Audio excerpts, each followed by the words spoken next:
Okay. Hi, everybody. Welcome to the Jackie Mo Show with my favorite guest, Clay Drinko. I absolutely love you. What is that? Hi, everybody. Welcome to the Jackie Mo Show with my favorite guest. Okay. Enough of that. What is that? What was that you just said? It's like a drag queen fan. Oh, wow. It feels important, right? You need that. That is heaven. I love it. I love it. So Clay has written this book, Play Your Way Sane. And this is like a Bible. This is better than the Bible. I'm sorry. People can hate me about it, but Clay is Jesus and the disciples. Each game is like a psalm. No, I love Clay, but even if I didn't love you, like say the person I hate more than anybody, I don't hate anybody. I come from a place of love. I don't like everybody. Say the person that I don't like the most, which is our president right now. Well, the almost gone one. If he wrote this book, I would be promoting this book. Like, that's how good this book is and how important it is. And he needs this book. Oh my God. Like, okay. So I feel like it's great for empaths and for everybody who's in their head too much, but it's also good for narcissists who aren't getting their way. They can use this to like calm themselves down. But really that's like just for me, because for the empaths, because they need the narcissists to do it, because they don't. Anyway. So it's all on sale tomorrow, right? Yeah. It's here. God. I can't believe it's here, but it is out. So exciting. And people have gotten it. So if people already pre-ordered it, I think some of them have already gotten it today. So it's in the world.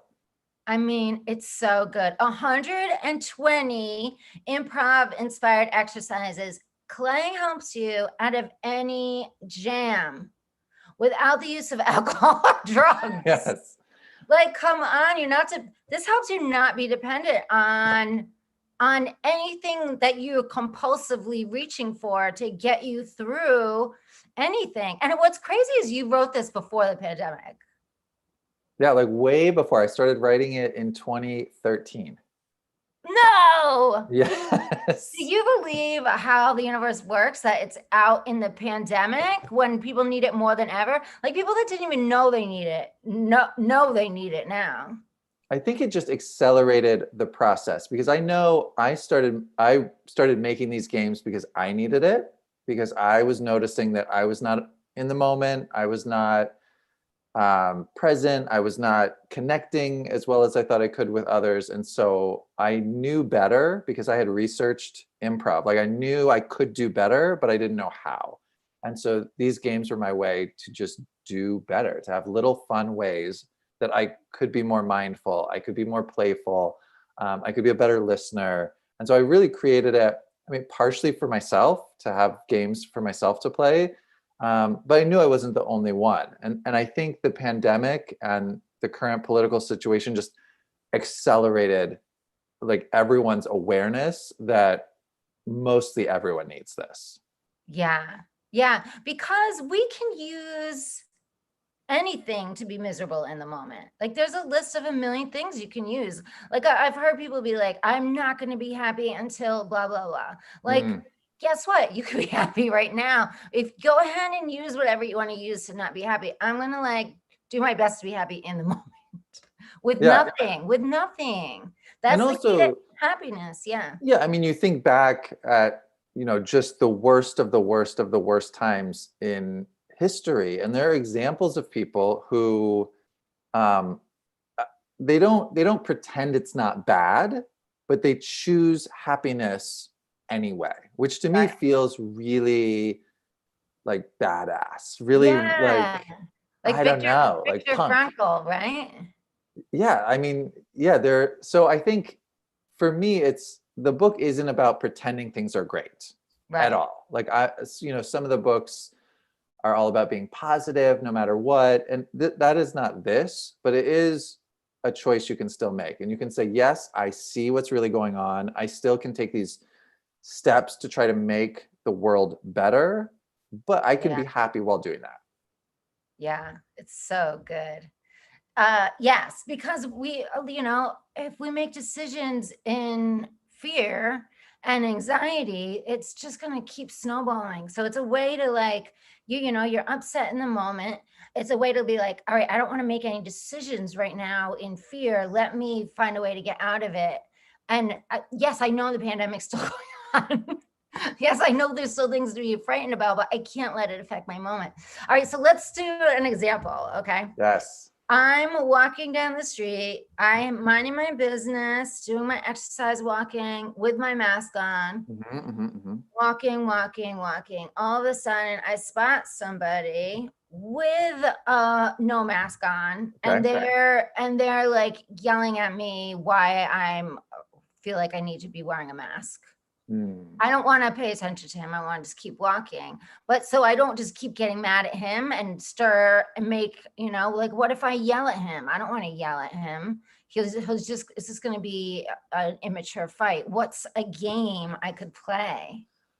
For me in that moment, I would have to go to probably first lesson 2, and I would have to do some calming down games because that would Okay. really rile me up. I would get really like I would have that reaction too, where I'm like, I want to yell back or I want to be upset. So I would probably do some sort of breathing exercise that's in the book. So one of them, you just put your hand out and you take your finger of your other hand, start it right here, and you just trace your hand. So you breathe in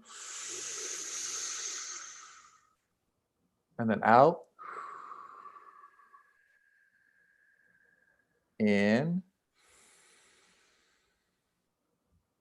This is riveting. Out. It's like the turkey in Yes, exactly. In. And it's lucky that you have 5 fingers because it takes a while, right? Out. In, and closing eyes is fine.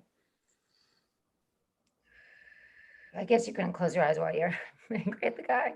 Well, you could like pull over somewhere. Yeah. Like I like to do that. I like to like go off and be like, let me go, take a moment. And then Yeah. how do you feel now after I doing that? feel great. It's for me, it's a way to force myself to breathe because I can go most of the day without breathing. And so it's a nice way to breathe. And then I would probably try to do maybe something in the judgmental or being more positive lessons. Like I might have to, maybe I would do a game where I try to make him into a superhero, which would be Ooh. really tough, right? Because I'm already like judgmental, like, oh, I don't like this guy. He's probably a this and a this, and his family is right. You just make up all this Right. nonsense about him. So I might stop myself from doing that and say, like, I have to give him like a superhero alter ego. So let's say he was wearing like a concert t-shirt or something. And instead of being like, oh, I don't know, that's awful, you would be like, he's super like alt rock man. And then just that little thing is like, okay, like I'm forcing myself to look at him more positively. Well, I love that. And maybe like super contrast man. Like Yeah. he's here to make contrast so that I can get even closer to myself. Or just like he has a mind of his own, right? Like not everyone has to think like me. Yeah. He's like, he's brave enough to like say what he thinks. And maybe Yeah. like it would be great if I was more like that. Or, just trying to put, and that's more like the game called the spin room. I think I call it the spin room, where you just like put a positive spin on something instead of dwelling on how awful. Because I could go all day with this guy, just like condemning him in my brain. Right. Or you can just say, like, let me put a positive spin on whoever this guy is, and then just move it along and not think about him anymore. Right. Right. Yeah. And it's so, and I feel like the longer we allow ourselves to be judgmental about somebody or making them wrong, the more wrong we'll make it, the deeper we'll go, and the further out of alignment we are. Yeah, it's not about being positive, it's about being in alignment with who you are. And when we're furious, we're not, our natural state is not furious. But then also we are allowing him to bring out the worst qualities in us, so that then maybe someone is later walking past us as we are dwelling about how awful this guy is, and then we don't really notice them and sort of bump into them, and then they're dwelling all day on how awful we are because we're not paying attention to what's going on. So I do think, you can call it karma, you can call it whatever, the ripple butterfly effect, but I do think if we can figure out how to stop it at that guy, like that's really powerful. That to me, that feels like the best payback you could do, is like, I'm so just evolved that I can stop your negativity right here and not project it onto anyone else. I think that's magical. Right. Yeah. Albert Einstein has a quote. He said, I'm going to butcher it. He said, the goal, we should all try to, or I want to think like God. Everything else is just details. And that's what you're saying, really. I mean, whether we believe in God or a higher power or the universe, the universe, when we do something bad, the universe isn't out to get us. The universe, because like when we think that, because the other lesson in the book is you aren't special. And I think when we start to think that we matter more than anyone else, when we start to think about ourselves more than we think about anyone else, that's when we have those moments, right? Of like, how could this guy do this to me? Like, why does it have to be so much about you? Like, we can just. Yeah. And like, taking it personal, because like he's not doing it to me. He's really doing it to himself. He's angry about the mass and he's taking it out on me. He's daring me to like confront him. I've had this happen. That's why I'm not, of course you have. I mean, I'm not surprised at all. I'm not surprised at all. Yeah. But I'm really good at it. But I like having tools in my back pocket to do that, to go high. Like these are all ways, like the Obamas say, they go low, you go high. These are all ways to go high. Yeah, absolutely. Absolutely. And also to do some reflecting on why your instinct sometimes is to go low. I think for me, that's part of the fun of the games, is to be really curious about like, wow, why did this man bother me so much? And not to be judging yourself and really harsh about it for yourself, but to be really just curious of like, I still like you, Clay, but like, wow, you were really upset by that. And I think the games sort of are a fun way to look inside what's going on in your head and why certain things upset you and why certain things don't. I love that. Okay, boy, Keem's saying, you were just talking about like the voices in your head. I've learned recently like that you never stop the bad voices in your head. It's learning to, I mean, once you notice them, you can move away from that, but they're always going to keep coming. So something that I've been doing is like, good job, Jackie. Like before I would like beat myself up when I heard the bad voice for saying the bad voice. And now it's like, it's reminding me of what you just said. Like, I don't want to be mean to that voice. Like that voice is helping me in some other way. So yeah, I'm just like, hi, what's up?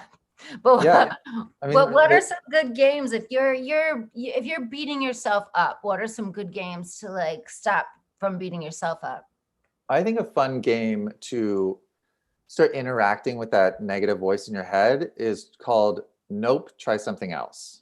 Which is just, you have some thought where you're like, oh, you were so annoying. And then you just say, nope. You literally you don't have to say it out loud, but you say nope to that thought. And then you just let a new thought in. I love it. And these negative thoughts are really persistent. So maybe you say, nope, I'm not going to think that I was annoying. And then you let the new thought in. And maybe it's about like, I want a French fry. And then you're like, nope, new thought. And then the next one is like, no, but you really were annoying. And then you just go, no, new thought. And really, that's just what meditation is. Only for me, imagining that my thoughts are clouds and, like I do it, I meditate, it's great. But it helps me to have a more fun approach where I'm like talking to that voice in my head, right? Where I'm saying like, hey, like that's a super mean thing to say to yourself. Let's try another thought. And so that little shift helps me to really notice how mean I'm being to myself and to invite new thoughts in to replace the old thoughts. Right. I love it. And that's my favorite game. Well, one of my favorite games in improv is New Choice. Yeah. Because you get to, because my mind's crazy. So I want to come up with things. And I even have a bell. Yes. I'm like, I think a bad thought and I'm like, new choice, Jackie. And that's great. I think the bell is a super good addition to that. Like I could see that helping to get things more in like embodied and more in procedural memory. So I do think that's a even better way to have the new thoughts is like you catch yourself almost like you're training a dog or something. Right. You catch yourself having a negative thought and you like zap its little collar or whatever. Yeah. Right? You like ding the bell and invite a new thought in. And I think that makes it even more of a game. So I think it's because Reiki healer gave me a bell and she said if I rang the bell, it got rid of negative energy that had attached itself to me. So if I'm thinking a negative thought, I figure to ring the bell and change the thought. Anything you can do to like get up and change the energy, however you want to, whatever you want to call it, like anything to, because otherwise, I'll be walking along and just obsessively having these negative thoughts. Like you have to do something to stop it. And so ringing a bell is a thing you could do. Literally shaking it out is a thing you can do of just being like, right. Just telling yourself no, like I want to have a new thought. A dance break. I'm a big dance break fan where I'm like, I was in the car just obsessing yesterday about like the book is coming out and what does that mean? What am I supposed to be doing? And just having this sort of book related anxiety. And so I turned on some Dua Lipa, turned it up really loud and just like had a little dance party in the car. And I started laughing. Like I was like laughing because the difference between that, like not paying attention to anything, just being like in this haze where I'm anxiously thinking, the difference between that and like really being in the moment, jamming out and just dancing and like trying to like, hit all the beats, like it was such an amazing contrast that it felt like euphoric. It was such a fun thing. And so all of those ways are ways to like snap yourself out of, whatever it is you're overthinking about. I love it. Yeah, just being in nature, looking around, being outside, great outdoors, God. Yes. Yeah, dancing is the best. I heard that I don't know where I heard this, but I believe it's true that we have joy in our heels. Oh. And it makes sense because like in Wizard of Oz, we click our heels to go home. Oh yeah. And when we're happy, we jump up and click our heels. And dancing is always joyful. So I feel like, anytime you can move around, but especially dancing. Yeah, get up. I always say, oh my God, you and I dance, we know. Yes. But it is such a different thing to dance. I don't know. A, to dance like by yourself is a very different thing. B, to dance without any substances is a different thing. And C, to do it, I don't know, to do it because you want to feel better. It almost becomes this like selfish thing where you're like, I'm just going to like move my body and enjoy the feeling of moving my body. It's very different than how I used to dance, which was like, I hope these guys think I'm hot, or like, I hope everyone in the club thinks I'm the coolest. Like that's a very different. Right. And that's what they're all thinking.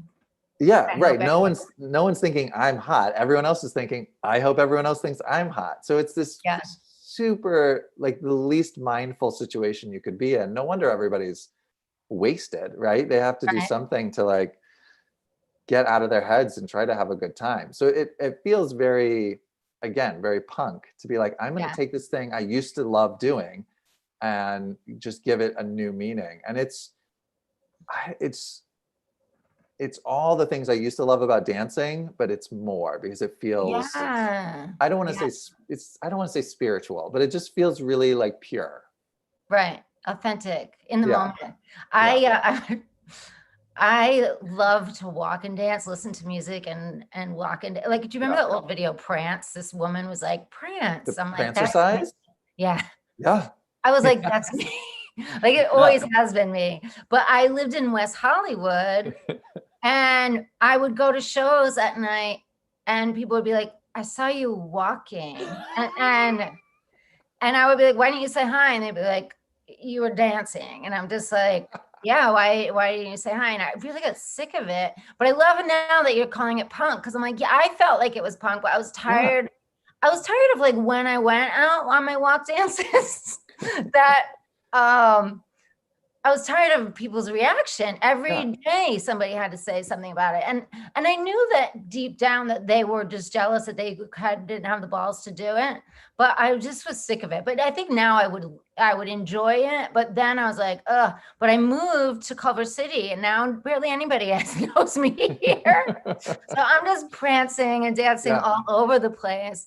But people once in a while see me, but they're like, oh yeah, that's Jackie. But I had been dating somebody that lives in my same area, and I felt uncomfortable. We broke up, and I felt uncomfortable dancing and prancing around.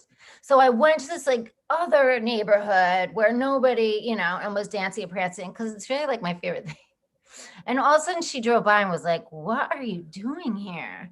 And I was just like, so embarrassed. But It was, but that's for you though. I think I yeah, don't know. I love it because that's a thing for you. And I think a lot of people, again, maybe because they're thinking that the world sort of revolves around them, right. they sort of think that you're doing that for attention or you're doing that for Yeah, someone else or to I get noticed. And it's not that, right? It's It's this not that at thing that all. you're I'm doing not it for trying to you. get attention Yeah. whatsoever. I have to dance. I Yeah. have to dance in the sunshine. I have to. I get it. Like yesterday, I had to do a full. I do the thing where you pretend you're in the music video, and then but you Yeah, only have one take. I do that a lot. You know that is her. Oh, Feist. Do you remember the Feist video? Like 1, 2, 3, 4. Like one, yes, 2, 3, and it's all in one take. I mean, it's yeah, actually in two takes, but it looks like it's in one take. yeah, So I kind of do that only, and even I don't know the words to any songs anymore because I just don't.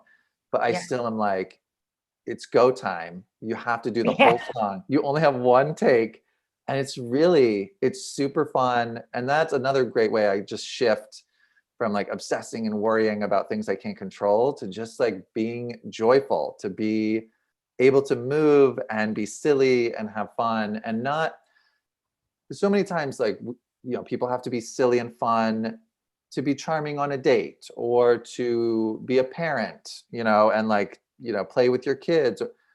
And I think it's so important to be silly and playful for yourself, to take care of yourself. And I think that is pretty rare that people do, Right, is like take the time where you're silly and playful just with yourself to take care of your own mental health. right. Absolutely. Yeah. Yeah. So now I'm not like, now I just dance. I'm older now, so I don't really care. Where you would think that I would care more, but I just don't. But yeah, the dancing is the best. And not caring what anybody Yeah. thinks. That's the secret to life, is not caring what other people think. It really is. And there's so many ways, avenues to get there. But with this book, having like, I want all these tools. Like I'm trying to get them all under my belt. Like I'm so jealous that all these. Like I read the whole book. I want to implement them all and Yeah, have I them. would do like each day, really just take one. Like take the next 120 days That's a because great we're idea. not in a rush, right? And today Right. you just do, because that's kind of how I did it.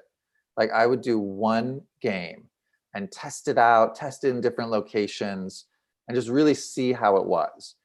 And I would do that. And also going in order, they do sort of build off each other.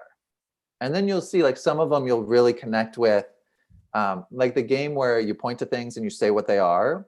which is a very like ordinary improv exercise that I've just taken and sort of adapted it for everyday life. I do that one all the time. I do it all the Right. time where I just like right now, if I'm feeling like anxious or I mean, I wouldn't do it during, during this normally, but or during a phone call. But if it's somewhere that you can do it and you're sort of spiraling, you just look around and you're like envelopes, book, tea, phone, and you do that for 15 seconds. And for me, that is the quickest way to like stop the overthinking. You It's cannot beautiful. overthink and literally point to things and really, really notice them. So that one is my favorite. Yeah, that's really good for being on the phone with on hold. Mm, That's really because that's when I get and yeah. impatience is thinking you're better than other people. So it's humbling to get in the moment because you're impatient, and then looking at the different things calms you down, and then you can remember, oh yeah, nobody's more important than anybody else. Like, let me just, yeah, I And- love that. yeah. And then And to and step it it's up and and it, imagine the person on the phone is really special. I think so. It's not only de-specialing yourself, but yeah, then you try to like figure out what's special about the person you're talking to because there is something. yeah. If you at any point in your life have thought that you're special, like you have to give that to everyone else. Like we're all Yeah. equally special. So I look at it as none of us are special. Like if Oh, all I of us are like that. Yeah. special, then none of us are. Right. So I Yeah, like I to like try to that. do that. Um, I had an altercation with a guy at my dentist's office, and I went back and I was like, and then I was like, oh my God, I was thinking I was special, but I really wanted to yell at the dentist, but instead I yelled at the Yeah. assistant. And I went back and apologized.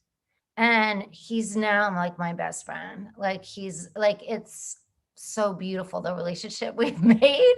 It's really special. Yeah. But So that can those things happen are really, when you have these like rifts, right? When you have these moments that aren't going well, like you have a choice, right? You could say, "Oh, it's not great. I was kind of a jerk," and then you just don't think about it.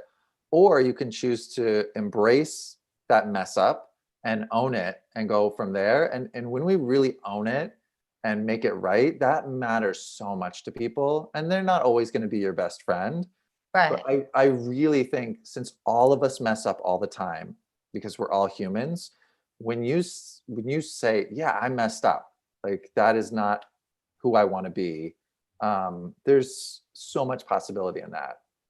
Yeah. Yeah. I try to live by do it right or fix it fast. That's great. Absolutely. Do you have like white coat syndrome? I just learned about this. Like where No. you get like nervous at the doctor? Probably. I do. Maybe everyone has it. I don't know. But they always ask me if I have it because you go to the doctor and they take your blood pressure and they're always like concerned for me because it's super elevated. But it's only because I'm uncomfortable. Like I'm anxious. Right. Just being in the doctor, I just have this sort of general anxiety. And so I made up a game where I have to try to like get smiles and get laughter. So instead of just sort of being in my head and like, oh, I don't want to be here. I can't wait for this to be over. I focus on the other people. And because the doctor, you have the front desk person, and then you Yeah. have like usually a nurse, and maybe there's a lot of people you encounter. And if you're really struggling, like that's a lot of like bad social interactions happening. And so if instead you flip it and you're like, I'm going to try to get as many people to laugh and smile as possible, like I do that now and it goes so much better. I have a great time at the doctor now. So that's something that I feel like really helps me flip from That's being great. like, I don't know, uptight and irritable and just not wanting to be there, to Yeah. really like, if I have to go to the doctor, which we all do, like why not? Why am I going to make that an hour of my life that's terrible? Like why can't Right. I have a good time at the doctor? Right. Right. Yeah, I have the same thing at the dentist. I didn't even think of that. Like I often think about how I flip that around, but going there is less stressful because I get to see him and I do make him laugh. Yep. My friend, I hated auditions, acting auditions. I'm like, I just want to do stand up. And my friend was like, Jackie, go to the auditions and do your best, even if it's not a comedy, to make the director laugh. And That's great. it made it so fun for me. Then like if the director laughed, which they always do, thank you. Thank you. Because you're making it about them. There was just a Harvard Business Review article I was just reading today that the thing that helps people the most with public speaking, like an anxiety or fear of public speaking, is to literally make it all about the audience. Like you make it about the other person, which seems like the opposite of what you would want to do, right? Like it seems like Right. you wouldn't want to think about the audience because that would make you more anxious. But it's the opposite. It's when we obsess about how anxious we are and about how we're going to mess it up and all of those sort of internal thoughts, that's when we get more and more anxious. When you flip it and switch your focus to everyone else and how their day is going and, you know, greeting them, learning their name, figuring out how to convey information to them, then you're not anxious anymore. So Right. that's the key, and I think these 120 games are doing that. It's all Yeah. about playfully shifting your focus so you're not just spinning in your head. And making it a game is so fun. Uh, what did I want to say? I feel like I feel one thing, kids now, the younger people really are so open with all this stuff. And I feel like they're especially like you're not going to have to talk them into that they need Mm. this. I feel like young people are going to be like, give this to me. I feel like older people, not you and I, but other people might be like so stuck in their ways, like people that aren't into meditating or whatever. But I feel like it's the same thing. Like if you don't have time to do this, then you have to admit to yourself that you do have time to feel miserable. Yeah. Yeah, because Because the whole point of it is that you do have time. Like yeah, if you go and get the mail every day, you have time. Like yeah, you don't have to add any time into your day to do any of these things. right. And you don't have to think your way out of a problem. Sometimes, like just like when you're looking for something, if you walk away from it, all of a sudden it'll appear. But if you're just like, I need to find that, Mhm. and so yeah, and this is a great way to be like, okay, I need to find that. Let me do this, or I need to find a solution to something. You cannot find a solution with the same mind that you made the problem. So doing this gets you to the solution. Like there's no, you don't have time not to do this, is what I'm saying. Like this will help so many people with everything. I think so, especially now. I mean, it's, you know, mental health is, I mean, it's a full crisis at this point, and Right. I think nobody knows what the ramifications of that are going to be. And I'm not saying, you know, read the book and everything will be magically cured. I'm not saying don't go to therapy, don't go to yoga. I'm saying that. I'm saying, Like I do all those things. Like I see a therapist, I take walk, you yeah, know, I try to do all the healthy things, but this is something extra that you can sprinkle in, you know, all the time. And I think this is also something that will help people connect better. Like I'm really picturing us all of us humans struggling to reconnect after all of this pandemic stuff is over. right. You know, we're just so out of practice and we don't know what work is going to look like. And, you know, we're so used to Zoom calls that I think eye contact and real intimate connections were already on the decline. And I think this accelerated it. And I think people are really looking for ways to have meaningful connections that isn't just going to couples counseling, right? That is fun and it's something you want to do, and it's something that, you know, you're looking at people through these like curious sort of childlike eyes. Like to me, I think people are hopefully ready for that because, you know, we just can't be so serious all the time. I think improving your mental health can be fun. Right.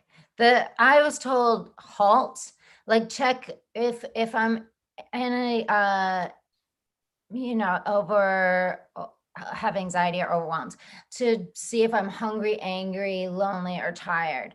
And then somebody added the S, and I was like, what is the S? And they were like, serious. I was like, whoa, like Wow. that is great. Like, don't, are you being too serious? That's And this great. helps with that. And it's always funny, like the pointing out thing. And I remember in the movie Forget Paris, the father kept like pointing out everything that when they drove by, and it was my favorite part in the movie. Like I would die laughing. So pointing things out is gonna make you laugh. So like they, the mindfulness is a huge thing right now, but what's great about this is it makes it funny and fun. Like regular mindfulness can be funny and fun, but this is definitely funny and fun because it's got the improv. Oh, thank So you. And yeah. there's also the lesson about finding the game. Like games are happening all around us all the time. Interesting patterns are happening. And so I think, my hope is that people, yes, they get the mindfulness and de-stressing and positivity, but also I hope that they're getting that ability to be able to create their own games and recognize games that are happening all Mhm. around them already. And that's why there's two games in there that are really asking the reader to come up with your own games or to find games that are already happening. Because I think if you really go through the book and you try it all, I hope that you'll be able to have games that are just special just for you that you've made up. Right. I love it. I don't want to get all metaphysical on everybody, but I Let's read do it. recently that we are, there's all different dimensions where we live and all different versions of ourselves and our higher self as well. And this is what I read. Our higher self puts presence in every minute, like every moment. And time is an illusion anyway, but if we're in the moment, like it's not only the present, but there's a present in it for us to find. Absolutely. I mean, think about my example is with my daughter. Like if I am, you know, she wants to play, right? And that's her thing. She only wants to play with me and she wants to play 24 hours a day and she's never tired and she's never hungry. She just wants to play. And so I sometimes I don't want to play, right? And so I do it and I'm not really into it. She can tell, right? There's no fake in the funk. And other times when I'm really open to it and I'm like walking the walk, um, I don't have to come up with an activity. Like I'm just in the moment with her and the activity presents itself because we just are like open and in the moment with each other. I forget what, I mean, this just happened yesterday where I was like, I'm just going to really be here for you. And we're going to like not stress about it. And I don't know what the game ended up being, but you know, it was effortless. It was so much fun. And I compare that to the parents who are, scheduling gymnastics and swim lessons and this and this and this. Like, that's the opposite of really being in the moment with someone. Like I think it's really important to set aside time to just be open, whether you're playing with your kid or you're with your Yeah. spouse or whatever, is just be with that person and not know what's going to happen next and just trust that the universe or whatever it is you want to call it will have that gift handy Right. somewhere. You just have to be open and in the moment to discover it. Right. To yes and be in the moment.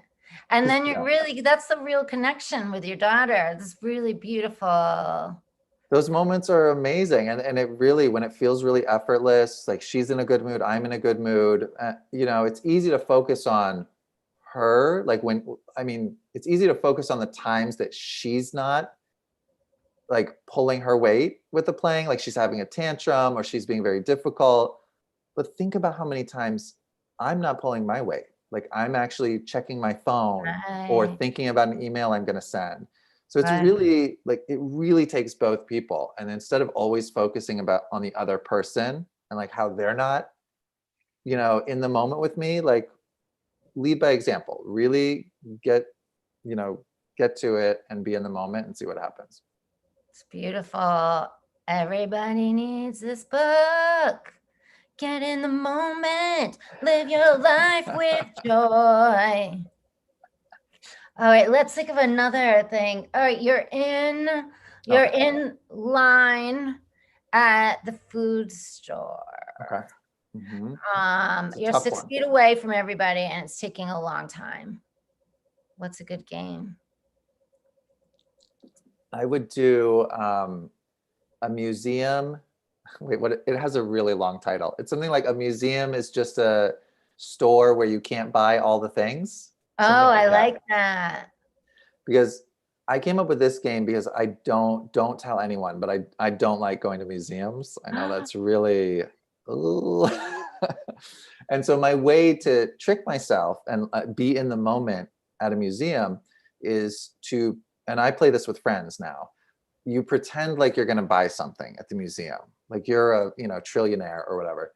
And so you walk around and you pick out something that's like, this is the item, the one item in the room that is like a must have. And then you have the reasons why, like why this item. And it becomes this fun game if you play with friends where you're really analyzing like each other's personalities and tastes and values.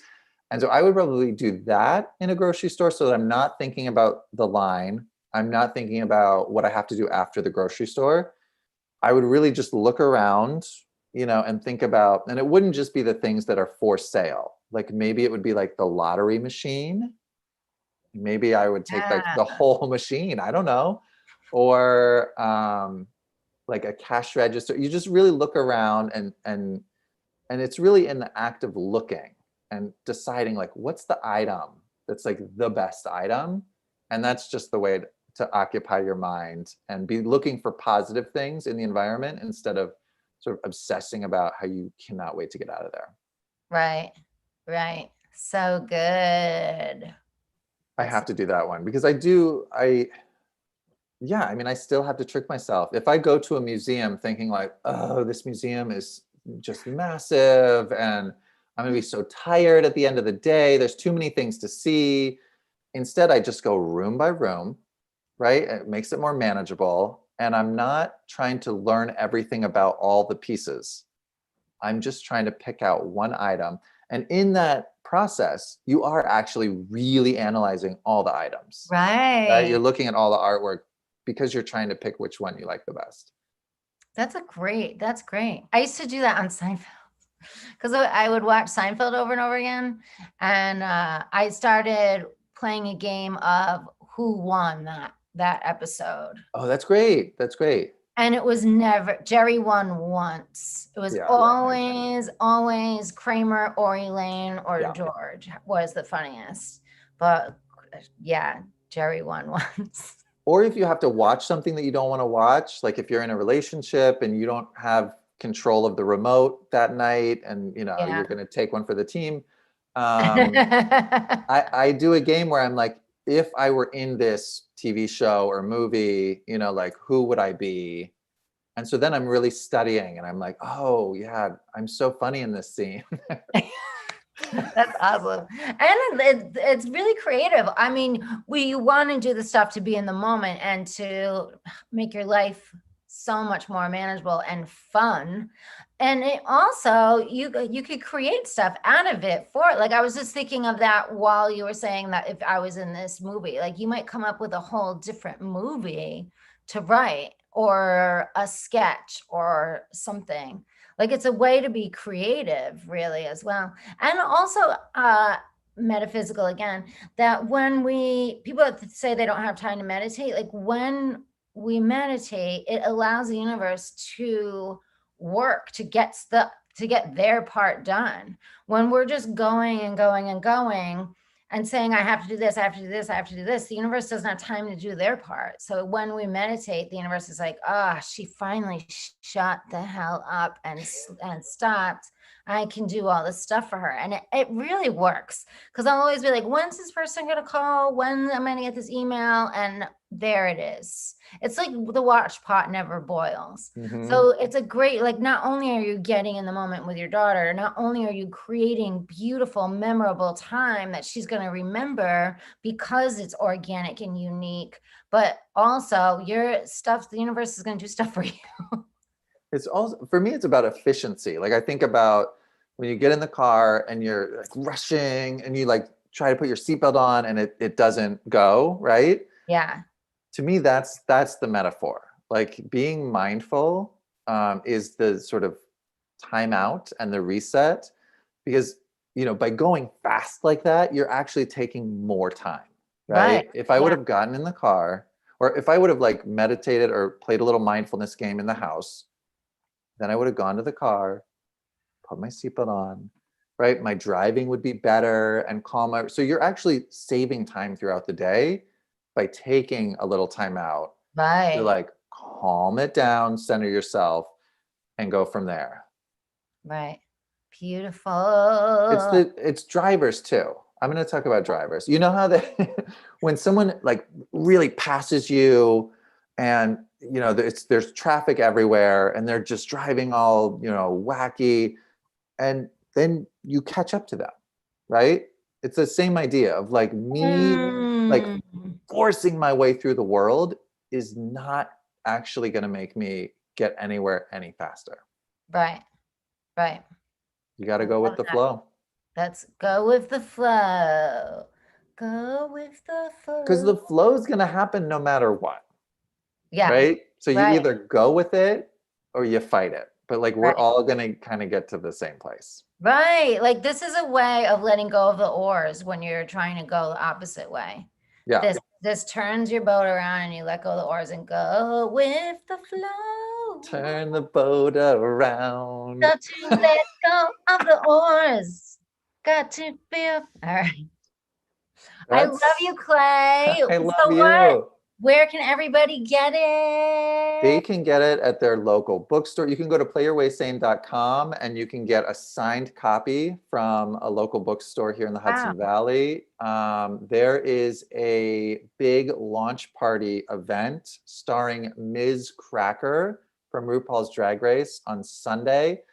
So definitely go to playyourwaysane.com to find out all the events. But yeah, you can get local bookstores, Amazon, Target. But if you go to the website, there's a whole bunch of buttons, a whole bunch of choices to buy it.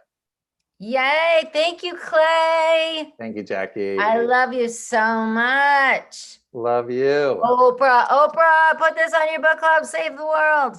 Come on, Oprah. I'm ready. Clay and Oprah are going to save the world with Play Your Way Sane. Sane, everybody. Sane. Let's do it. I love you, Clay. Love you.